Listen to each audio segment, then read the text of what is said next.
একদিন সবাই তোমাকে কবরের মাটিতে রেখে চলে যাবে। পাশে থাকবে না মা, থাকবে না বাবা, থাকবে না কোনো প্রিয়জন। থাকবে শুধু অন্ধকার, নির্জনতা আর নীরবতা। সেই আঁধারের মাঝে ফেরেশতারা তোমাকে প্রশ্ন করবে, তোমার রবকে।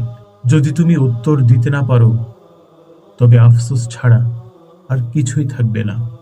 আজকে তুমি বেঁচে আছো মানে তোমার জন্য তাওবার দরজা এখনো খোলা আছে। জীবনের সকল পাপ পঙ্কিলতার উপর লজ্জিত হয়ে সেই মহান রবের কাছে একটিবার ফিরে আসো। দু চোখের অশ্রু ফেলে তার কাছে একটু কান্নাকাটি করো।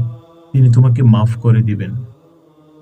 পৃথিবীর মানুষের কাছে যখন তুমি কিছু চাও, বারবার চাওয়ার পর সেই মানুষটা একটা পর্যায়ে বিরক্ত হয়ে যায়।